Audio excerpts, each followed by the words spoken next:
अध्याय 16 श्री गणेशाय नम भक्तजना तारणार्थ यतिरूपे श्री दत्त भुवरी प्रकट होत अक्कलकोटी वास केला.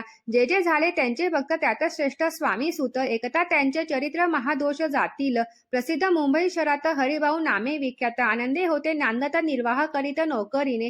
कोकणाप्रती राजापूर तालुका इंदिया गाव सुंदर हरिभाऊ तेथील राहणार जात मराठे तयची. ते होत त्या गावचे होते संपन्न पूर्वीचे त्याच्या गावी तयांचे माता बंधू राहती. मुंबईत तयांचे मित्र ब्राह्मण उपनाव पंडित ते करिता व्यापार त्यात तोटा आला तयसी. एके समय पंडितांनी स्वामी कीर्ती ऐकली कानी तेव्हा भाव धरोनी मनी मनवस केला स्वामी ते.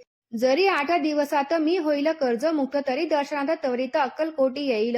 हरिभाऊ आणि त्यांचे मित्र अफूचा व्यापार करिता त्यात आपणा नुकसान सत्य येईल असे वाटले. त्यांनी काढली एक युक्ती बोलावून पंडिताप्रती सर्व वर्तमान त्या सांगती म्हणती काय करावे.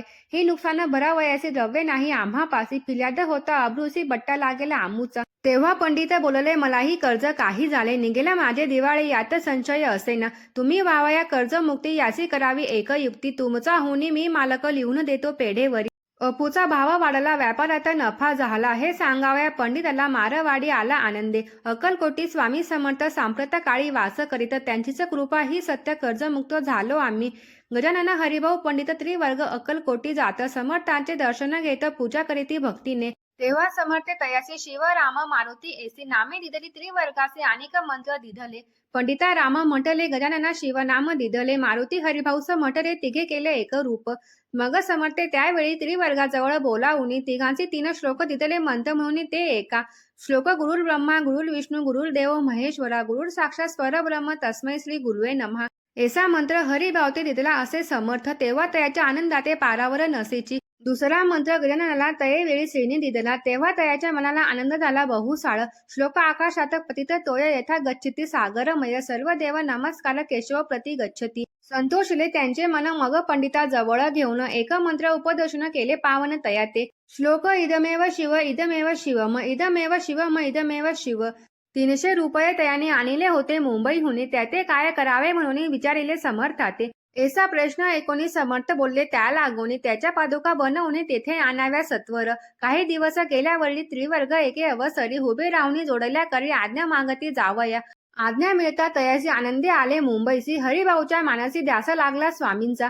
त्या आत्मलिंगा पादुका 14 दिवसापर्यंत देखा पायी वागवी भक्त सका दिलेला नाही कोणाते. हरिभाऊ एकेदिनी समर्थ सनिग्ध येऊन दर्शन घेऊन श्रीचरणी मस्तक त्यांनी ठेविले. तो समर्थ त्याप्रती घेऊन या मांडीवरती वरद हस्त सत्वर गती मस्तके त्यांचे ठेविला. म्हणती तू माझा सुत झालासी असता निश्चित परिधान करी भगवे वस संसार देई सोडून. मग छाती कफनी जोडी समर्थ तयासी दिधली ती घेऊन तयेवेळी परिधान केली सत्वर.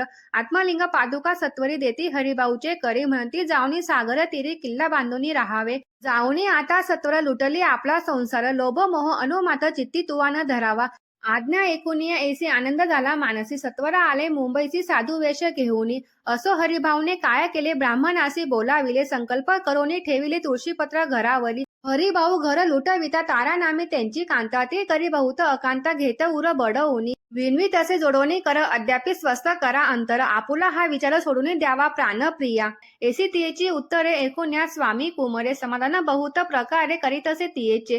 स्त्रियेच्या अंगावरी अलंकार तेही लुटविले समग्र तिये दिदले शुभ्र वस्त्र परिधान करावया. आत्मलिंग समर्थे स्वामी सुताते दिदले होते त्या पादुका स्वहस्ते मठा माझे थापिल्या. काठिम्यापुरात त्या समयी मठ स्थापिला असे पाही हरिभाऊ होऊनी गोसावी मठा माझी राहिले. येथे श्री स्वामी चरित्र सारामृत नाना प्राकृत कथा संबंध सदा भाविक भक्त परिसोतो षोडशोध्याय गोढा. श्री रस्सु शुभ भवतु.